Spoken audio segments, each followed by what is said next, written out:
This podcast is brought to you by Progressive. Most of you aren't just listening right now. You're driving, cleaning, exercising. What if you could be saving money by switching to Progressive? Drivers who save by switching save nearly $750 on average, and auto customers qualify for an average of 7 discounts. Multitask right now. Quote today at Progressive.com. Progressive Casualty Insurance Company and Affiliates. National average 12-month savings of $744 by new customers surveyed who saved with Progressive between June 2022 and May 2023. Potential savings will vary. Discounts not available in all states and situations.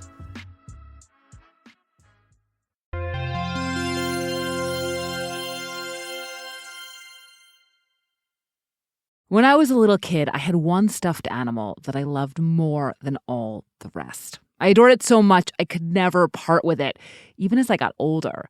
I'm a little sheepish about all the places that I lugged it. Summer camp, college, the many apartments I lived in my 20s. All until it found a new owner.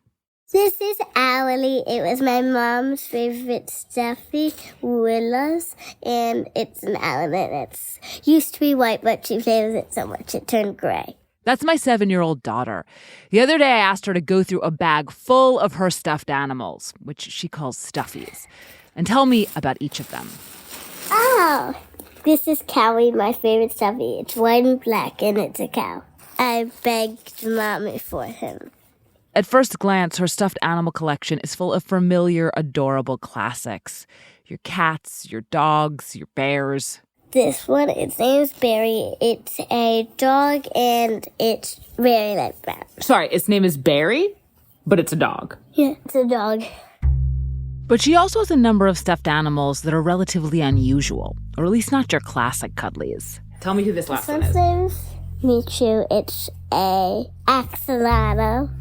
And it's gray. How do you explain its name to people? So I point to myself and say me, and then I pretend I'm chewing food. And I'm like, Michu.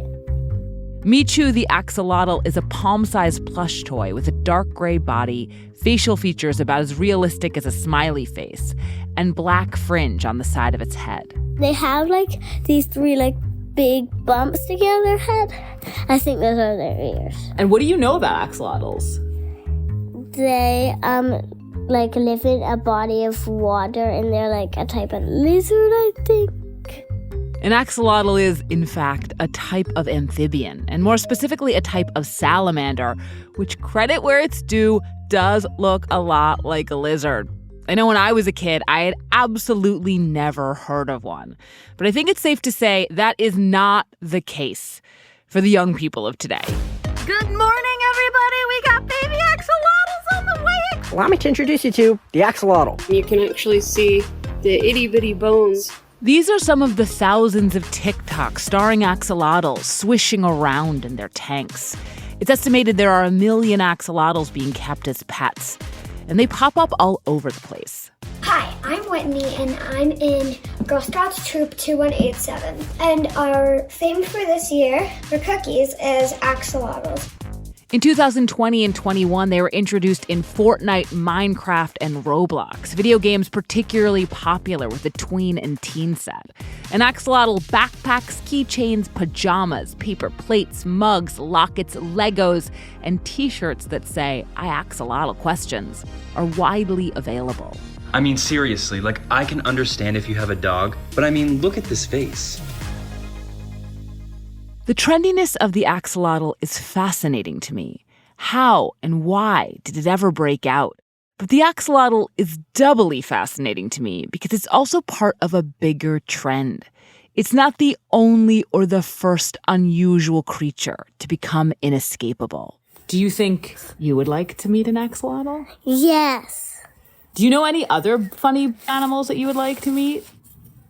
Narwhals.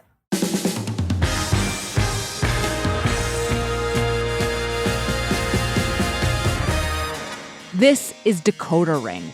I'm Willa Paskin. Axolotls, narwhals, llamas, sloths. Every few years, it seems like American kids and parents collectively decide they cannot get enough of a creature that makes teddy bears seem impossibly quaint. In today's episode, we're going to swim after the axolotl, follow it as it takes us to some far-flung and unexpected places in order to understand how it came to rule the stuffed animal kingdom. And though the answer absolutely has to do with parents eager to please their children at the gift shop, it's bigger than that. Because the technologically supercharged and insatiable hunger for novelty bound up with the axolotl, well, that has to do with all of us. So today on Decoder Ring, what's behind the rise of the axolotl?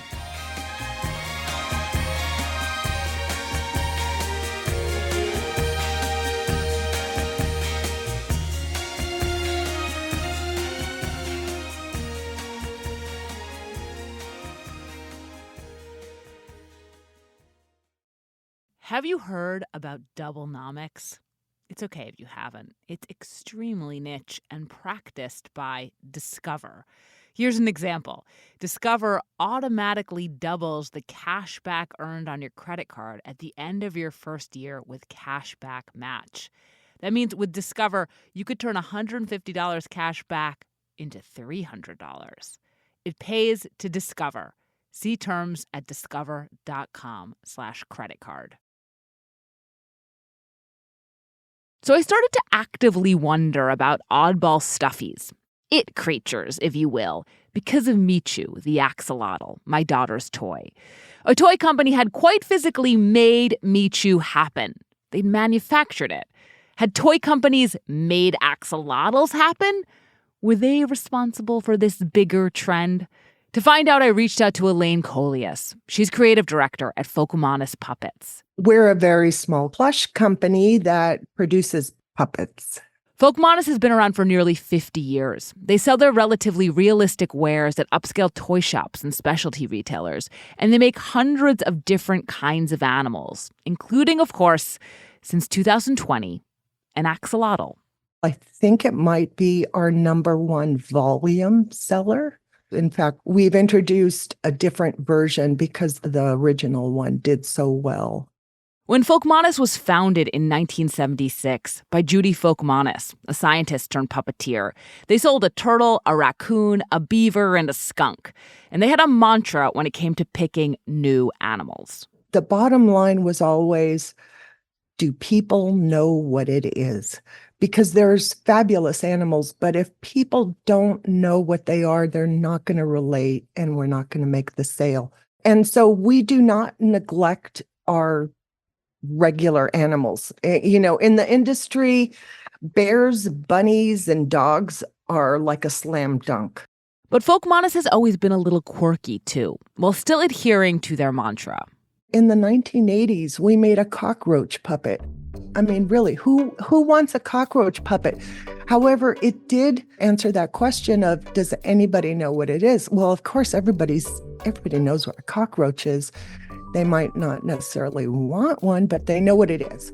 And following that, we made a giant mosquito that was during the West Nile virus scare in the early 90s. They were strong sellers at the time. Like, who was buying them? Well, I have to tell you, Dave Letterman was a fan, and I believe both of them made an appearance on his show. I think we might have had an exterminator that bought a bunch as premium gifts. Whether making cockroaches or bunnies, Folkmanis has never plucked an animal out of nowhere and tried to make it happen. They don't want to be late, but they can't just declare what the hot animal will be. Instead, they assess what potential customers already know about and react to what's happening in the world, trampolining off the news of the day. And that's not just true of Folkmanis. That's actually exactly how we got the most iconic stuffed animal of all. Today's the day the teddy bears have their picnic. In 1902, President Theodore Roosevelt had an infamous run-in with a black bear. The details of what actually happened between Roosevelt and the bear have long since slipped into the a-factual haze of legend. But the incident did inspire a political cartoon that in turn inspired a Brooklyn toy maker who began selling Teddy's Bear. Picnic time for teddy bears. The little teddy bears are having a lovely time today. Early teddy bears were hand-sewn and by modern standards pretty stiff.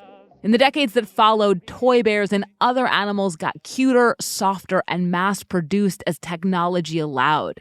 By the 1980s, when children's merchandise in general exploded, the teddy bear had a lot of company. Those lonely pound puppies really need to be rescued. Pound puppy, I'm so glad to find you. But toy businesses needed customers to know the animals they were selling. And Elaine says that's still true. What's changed is that the internet has exposed us to a lot more animals and given us a lot more ways to measure that exposure. So what happened, I think it was back around 2015, we had a new designer, a millennial, and she really wanted to make a slow loris. At the time, Judy Folkmanis, the founder of the company, was still alive. And Judy said, but nobody knows what they are. What Judy had not seen, but the millennial designer had, were the extremely viral videos of a slow loris, an endangered South Asian primate, nonchalantly having its armpit scratched.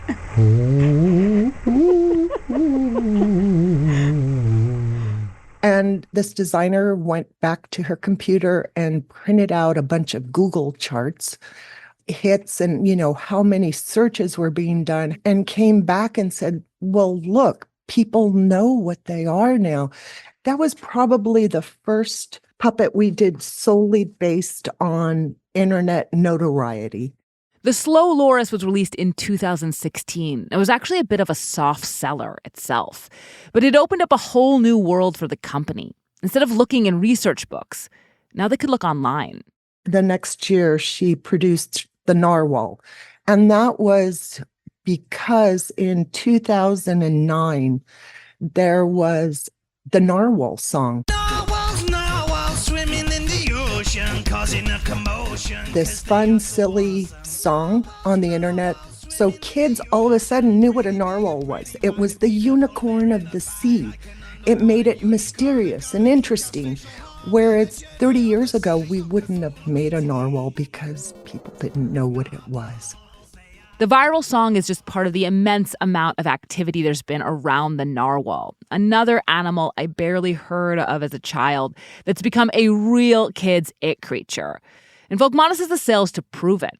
Their narwhal puppet became a top seller. So a few years later, when the same designer proposed the axolotl, she had credibility. I mean, nobody on our creative team really knew what an axolotl was, but she showed that it had such a strong viral presence that we couldn't really go wrong. As Elaine said, the axolotl became their highest volume seller. So how did axolotls get that strong viral presence? How did they become animals kids and parents and retailers recognize? When we come back, we turn to the real axolotl and how it slithered into the spotlight.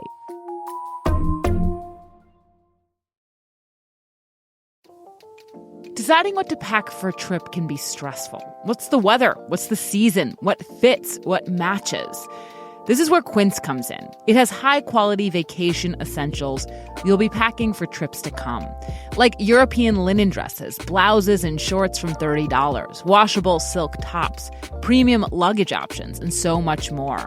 All Quince items are priced 50 to 80% less than similar brands. By partnering directly with top factories, Quince cuts out the cost of the middleman and passes the savings on to you. They make lots of nice, silky t-shirts. I have a friend who swears by one of their pants and a pair of hoop earrings I wear all the time.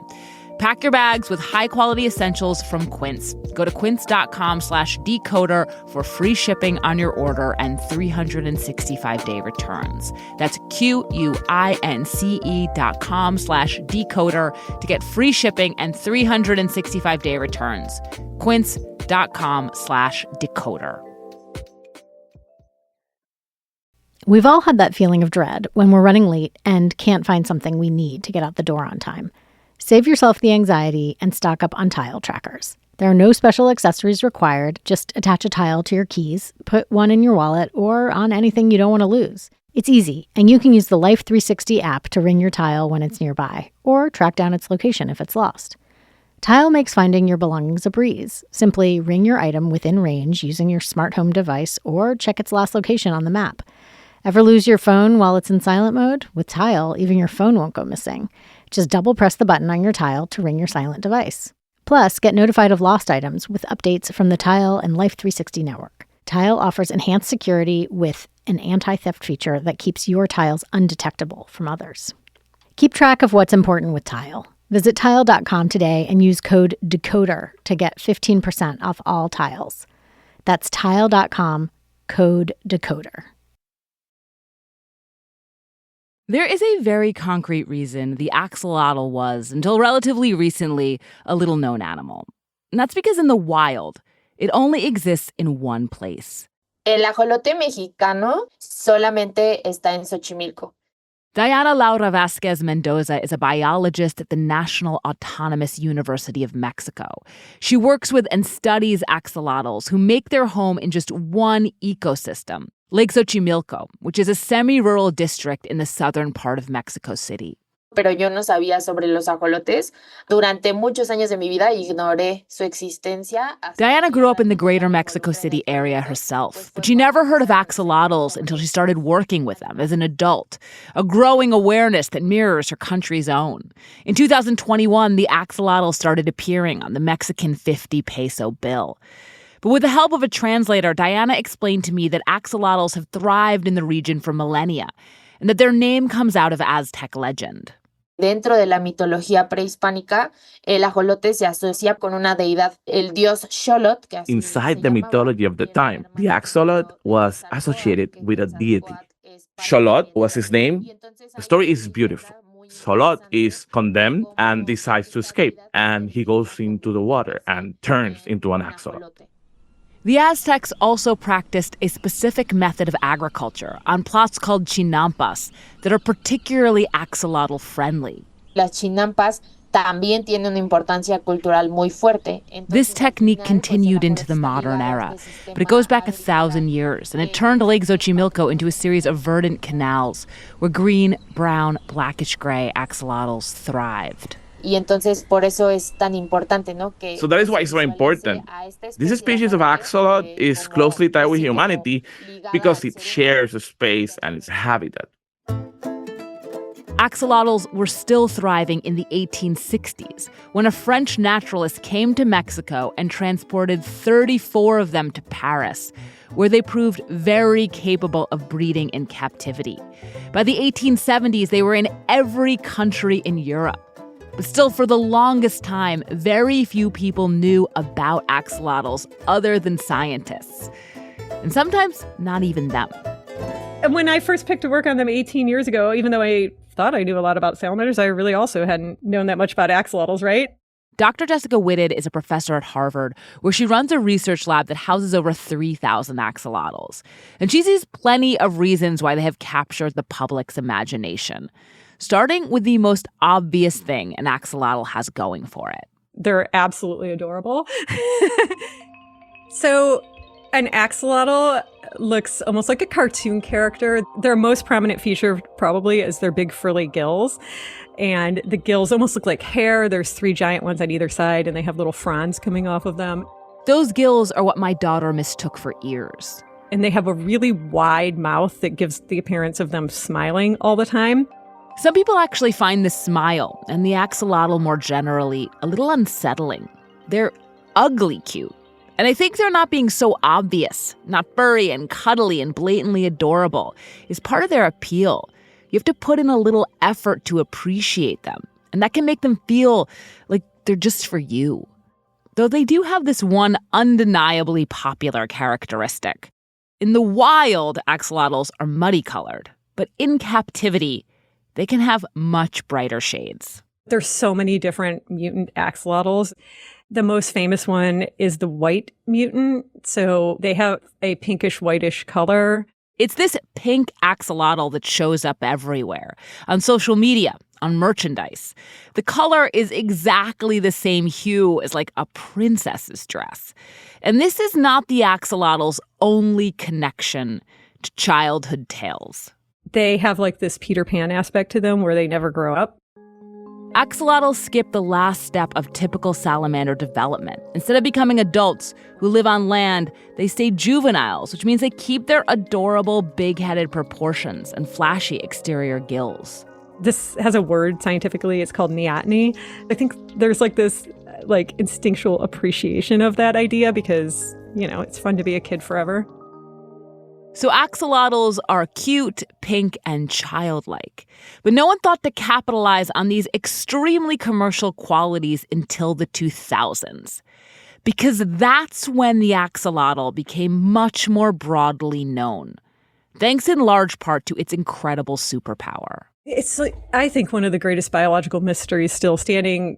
After an amputation, every single axolotl will spontaneously regenerate a limb. Special cells in an axolotl's skin start communicating with its internal tissues, and a bump starts to appear where the leg used to be. And so it's like a little bud that forms, and you can see it with the naked eye, and it gets bigger and bigger and bigger, and eventually you can literally see it starting to morph into fingers, digits. And it's not just its limbs. An axolotl can grow back its tail, including parts of its spinal cord. It can grow back parts of its brain and a large chunk of its heart. And research into these capabilities has exploded because of what it all means for us, humans. One of the things that a lot of people want to know is, like, what are the cells that do this and where do they come from? And of course, then they're also wondering, do we have these cells? Over the past 10 to 15 years, Jessica has noticed lay people becoming more aware of and intrigued by the axolotl's abilities. So I think axolotls kind of hit the stage in popular culture at the same time that people in general who are not scientists got interested in stem cells and interested in regenerative biology. Today we're talking about a weird-looking Mexican water monster that can regrow limbs. Axolotls are also incredible healers, and their genetics could hold the secret to healing humans inside and out. And so, you know, axolotls are sort of a poster child for that kind of thing. But axolotls have become the poster child for something else too. So what's interesting about them is that coming into the center stage is unfortunately coincident with their decline in the wild. The iconic axolotl, or in Spanish, ajolote, is in danger of going extinct. As axolotls have become ubiquitous all over the world, in captivity as pets, as viral content and plush toys, their numbers have been plummeting in their home, in the wild, in Lake Xochimilco, their one native habitat. They were declared endangered in 2006. And if the rapid extinction of an animal population sounds like an odd source for a kid's craze, well, my own daughter is a perfect example of how this particular pipeline is functioning. How do you think you knew what an axolotl was? So my friend in Spanish class was like, you're talking about pet you couldn't have, pet you could have. And she was like, I think you can have an axolotl. So then she typed it up and showed pictures. The teacher showed you some pictures? Yeah. How'd your friend know what an axolotl was? Her sister was like doing I think this project, and the teacher was giving everyone animals. Oh, so her big sister had a project about axolotls. She had a project about endangered animals, and her animal was axolotls. So many kids are having encounters like this, so many adults too. And as people all over the globe have taken notice of this ugly, cute, ancient and newfangled, endangered yet regenerating creature, and talked about them and posted about them, and bought items featuring them and their glorious gills, they have created an axolotl feedback loop. But this feedback loop, it's not just happening with axolotls. When we come back, we're going to put the axolotl into a larger context, because the seemingly insatiable need for novelty driving their popularity, it's way bigger than just them.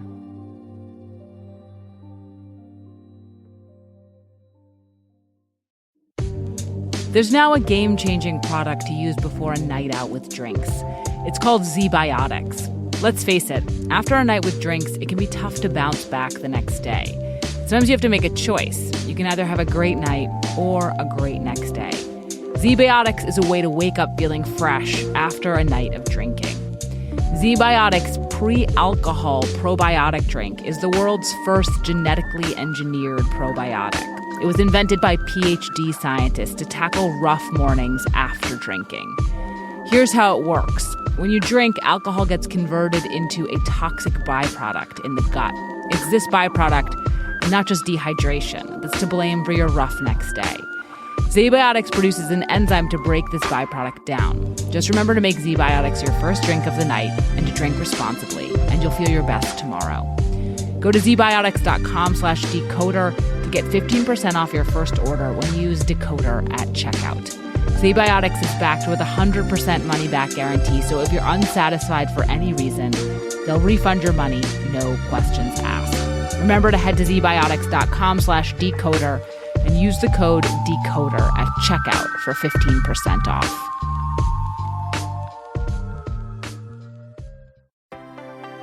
I'm Pamela A. Smith, Chief of the Metropolitan Police Department. Speeding is a deadly problem in D.C. We're stepping up speed enforcement in D.C. to reduce speeds and to save lives. Posted speed limits are not recommendations. They're set for the safety of everyone traveling within the district. Please slow down for yourself and all of your friends and neighbors.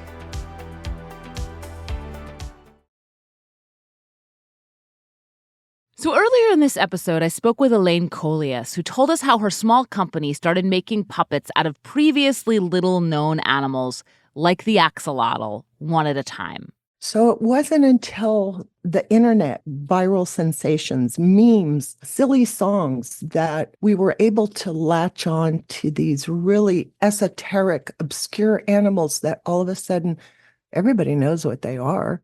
But Elaine's company, Folkmanis, is small and bespoke. They don't hire research groups or data scientists or flood the zone. I wanted to talk to a company that does exactly those things. We have 39 axolotls we've created. There's, I think, 83 or 89 variations on those axolotls, meaning like it have different expressions, different poses, different materials. We have a lot of fun with axolotls. Gerhard Runken is the executive vice president of global brand and marketing for Jazzwares, a large toy company that owns, among other brands, Squishmallows. Hello, we're the Squishmallows. Squishmallows are soft, slightly egg-shaped plush toys that are strangely satisfyingly squishy, like a softer version of a stress ball. They are extremely popular with kids and college kids, and they even have collectors. Over 100 million have been sold. Each one comes with a name, personality, and some defining traits. Archie the axolotl, for example, the company's first and best-selling axolotl, is a pink, soccer-loving, sign language-using amphibian who was recently included in a McDonald's Happy Meal. But the thing you find out talking to Gerhard is that despite the scale of their investment in the axolotl, all 39 of them, it's just one of the viral creatures they are clocking at all times. Like a more recent example, even than the axolotl that's blowing up, is the capybara, right? Capybaras are everywhere. We have one. Ligion, the capybara squishmallow, is a feisty Aries and excellent dinner party host who makes female-based documentary shorts. She's brown, egg-shaped, and despite being a member of the largest rodent species in existence, she's not that unusual as far as squishmallows go. Like when you look at the popularity of mushrooms, cows, and Bigfoot, it's just shockingly interesting because like a cow's been around forever, but like our cows, I mean, they're gone in a flash. And same with mushrooms, like Malcolm the mushroom, he hits the shelf, gone. And then the Bigfoot, who knew that, a Bigfoot is going to be that sought after? Mushrooms, cows, Bigfoot. This is very far from the teddy bear, but not as far away as this. We just launched a Gouda cheese squishmallow, and it's like on fire. People absolutely love it. The definition of a stuffy has exploded beyond animals to cheese and mushrooms, and I swear to God, a lobster roll named Lorono. I think individuality has really become paramount. It's almost like consumers had no choice, and they were looking for alternatives and where to go. If a parent wants to buy something unique for their kid, there are 3,000 different squishmallows to choose from. which is a lot of alternatives. And then there are the hundreds of thousands, if not millions, of other stuffed animals and toys and consumer goods that are available, all at the press of a button. The paradox of this moment is that the oddest stuffies, the axolotls and the capybaras and the lil goudas of the world, are more easily accessible than any stuffed bear or bunny or dog of the past ever was. So to find something truly novel then, whether it's a stuffed animal or just about any other consumer good, you have to go further, farther, stranger, pricklier, uglier, only to land on something that won't stay novel for very long. This was really brought home to me as I was combing through a master list of squishmallows assembled on a fan wiki. There are all these choices, but they're not quite as unique as they first seem. 39 of them are axolotls. Even more are narwhals. Even more are llamas. And then there are the unicorn varieties, which include llamacorns, llama unicorns, and pegacorns, flying unicorns, and llama pegacorns, and a catacorn, and a hippocorn, and a koalacorn, a foxicorn, a doggycorn, a corgicorn, candy corn, and corn, as in corn on the cob. Consumers may like what's new. They may prize individuality. They may want the unique. But if everyone wants the unique, is it really so unique? Or do we all just end up with minor tweaks on the same axolotls and narwhals and llamas and unicorns, which fundamentally are all just stuffies anyway? And all of this really reminds me of something. Something besides the experience of purchasing just about anything these days. This may sound like a stretch at first, but it's another area where choices have exploded and adults have gravitated to the unexpected, bestowing upon our children individualizing amulets that are sort of maybe all the same. I'm talking about baby names.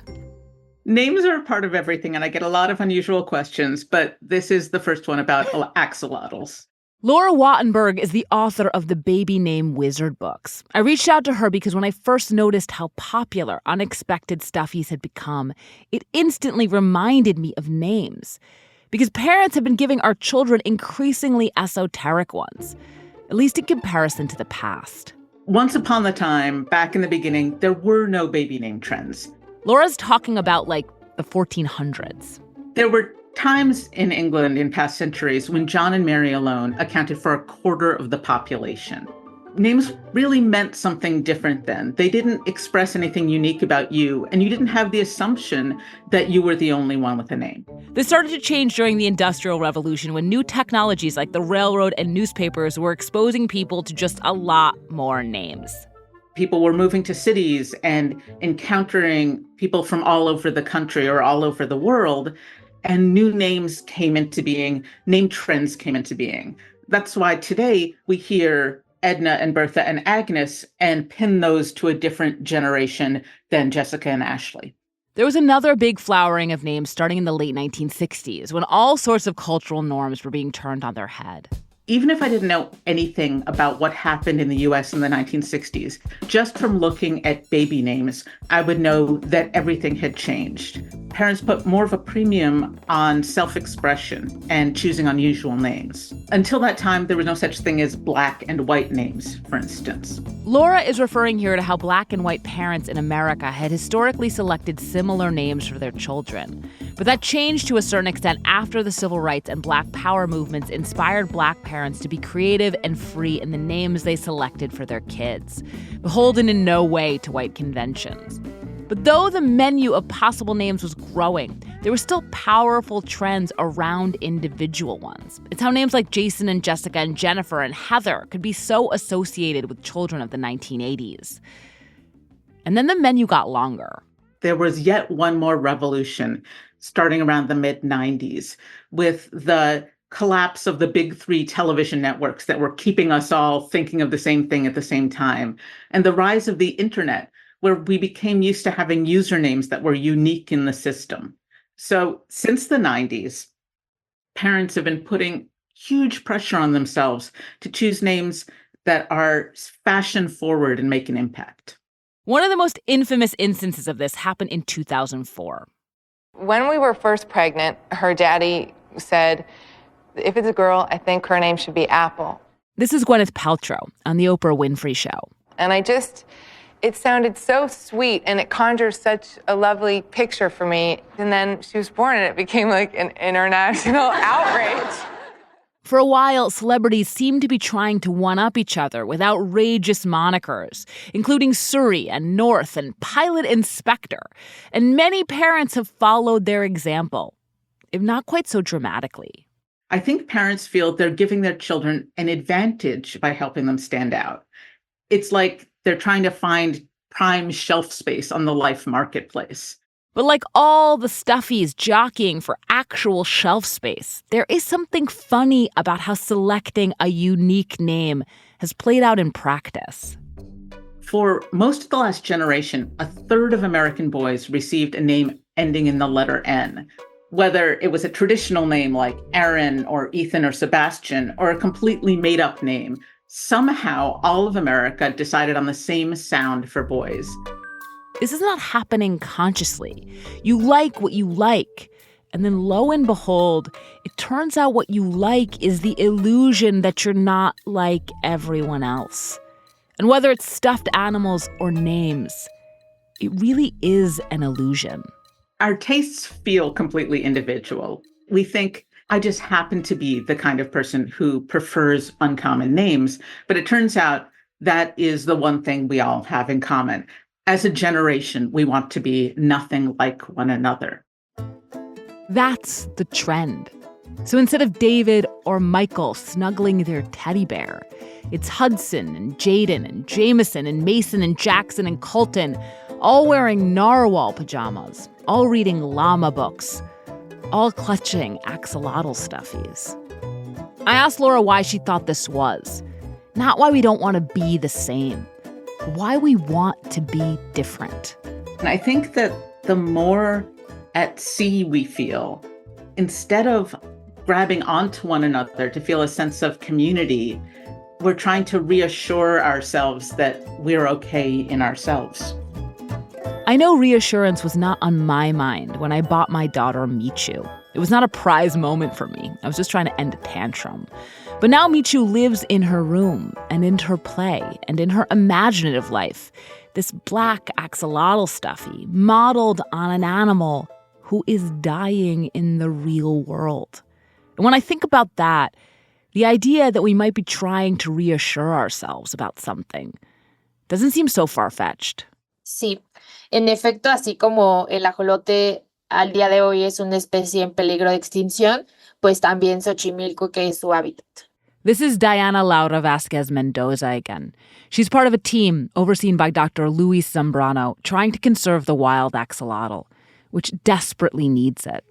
El primer censo de ajolotes que se hizo en Xochimilco fue... Since the 1990s, the number of axolotls in Xochimilco has fallen from 6,000 per square mile to just 36 back in 2014. They expect that number has only gone down since.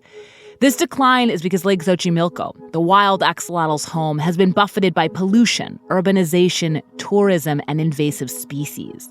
Diana works closely with farmers to help clean it, one agricultural plot at a time. Para poder conservar al ajolote, decir que verdaderamente... For the axolotl to live, we have to care about the habitat also. So far, they've reclaimed altogether about 5 kilometers of Lake Xochimilco for the axolotls. Diana, of course, has seen the booming popularity of these creatures, and though she appreciates the attention, that isn't all she sees. Es evidente que hay una cultura como de amor. It is evident that there is a culture of love for the axolotl. Worldwide, everyone loves it. Everyone recognizes it. But when you go to Xochimilco, you don't see that love. You don't see that care. That hasn't equated to actually conserving the axolotl.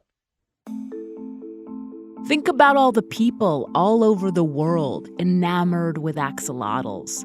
Think about how much axolotl stuff they may have bought, products that cannot be helping the environment, even if they're keeping axolotls front of mind. Think about how all the axolotl stuffies are rubbing shoulders with the polar bear stuffies and the panda bear stuffies, and they might all soon be like the dinosaur stuffies, totems to extinct creatures that live on in our imaginations, which is better than living on nowhere, but not actually better than being alive. Think about what a stuffy is supposed to do, how the ones kids love the most make them feel safe. And then think about kids all over the world falling asleep, safeguarded by creatures we can't save. Who wouldn't want something different? For the axolotls, and for us.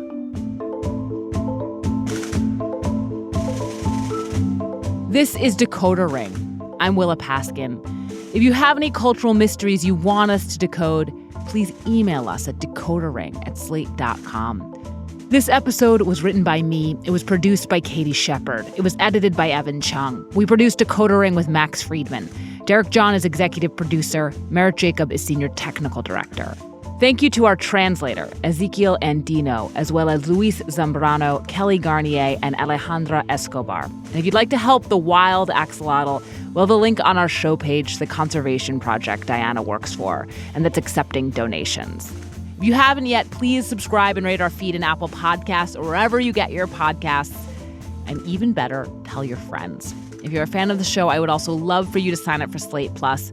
Slate Plus members get to listen to Decoder Ring and all the other Slate podcasts without any ads. You also get unlimited access to Slate's website. Member support is crucial to our work, so please go to slate.com/decoderplus to join Slate Plus today.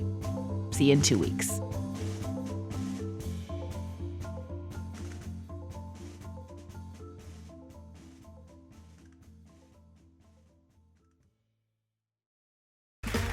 Okay, round two.